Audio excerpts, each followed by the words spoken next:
On dit que la parole du soldat est sacrée. Donc c'est le lieu et l'endroit pour moi de faire une invite à l'endroit de colonel Mamadi Doumbouya. Alors, de respecter sa parole, de respecter ses engagements, de faire en sorte que cette transition puisse finir en décembre 2024. C'est ça la volonté du peuple guinéen. C'est ce qu'on lui demande. Et alors, qu'il fasse cela pour le bien de la République, pour le bien de la patrie. Camarades, salut. Ici, Omar Silla, Founiki Mengue. Alors, aujourd'hui, nous sommes à Créteil, au compte de l'appel à mobilisation du FNDC France par rapport à ce qui se passe dans notre pays sous cette transition. Tous les impairs de cette transition. Et se trouve aujourd'hui en Guinée, le peuple de Guinée est bâillonné.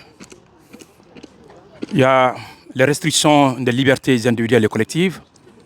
Les médias sont brouillés, les médias sont fermés par force. L'Internet a été bloqué durant 3 mois. Il y a certains qui sont soit en prison, d'autres en exil. Voici un certain nombre de choses qui a poussé le FNDC France aujourd'hui à faire cet appel à mobilisation afin de donner son opinion par rapport à cet état de fait. Et surtout, la chose la plus importante aujourd'hui, c'est vraiment le retour à l'ordre constitutionnel. Quand on regarde un peu l'accord dynamique que le CNRD a eu, d'une part avec la CEDEAO, mais de l'autre part avec le peuple de Guinée, puisque c'est un engagement pris vis-à-vis du peuple de Guinée, cette transition doit finir plus tard décembre 2024. Mais aujourd'hui, tous les Guinéens ont comme l'impression que le président de la transition veut confisquer le pouvoir aussi longtemps que possible. Alors, en tant que Guinéen de la diaspora, FNDC France a décidé de faire cette mobilisation qui est une première, mais qui va continuer. La prochaine fois, ça serait à la place de Trocadéro, où ils vont faire appel à tous les Guinéens, s'il faut, à toute la diaspora guinéenne ou toute la diaspora africaine, cette diaspora qui est animée de la démocratie, de liberté et de paix, de se mobiliser afin de donner l'opinion contre la volonté du président de la transition à confisquer le pouvoir. Mais cette impulsion ne doit pas se limiter là. C'est le lieu et l'endroit pour moi de l'ancien appel à l'endroit de tous les Guinéens qui se trouvent à l'étranger. Que tu sois aux États-Unis, que tu sois ici en France, que tu sois en Belgique, que tu sois en Allemagne, que tu sois en Suisse, que tu sois dans le continent africain, notamment au Sénégal, au Mali, au Nigeria, dans tous les pays. S'ils dorment, de se réveiller. S'ils sont couchés, de se lever.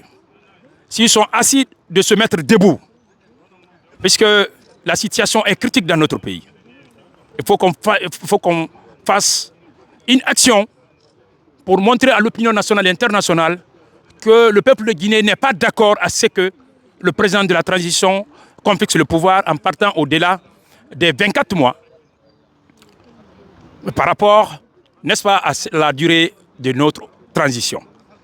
Donc encore une fois, nous saluons cette mobilisation de la jeunesse guinéenne de ce côté pour dire non à la confiscation du pouvoir, mais pour dire oui au retour à l'ordre constitutionnel conformément aux accords dynamiques entre la CEDEAO et la junte guinéenne, mais également entre la junte guinéenne et le peuple guinéen.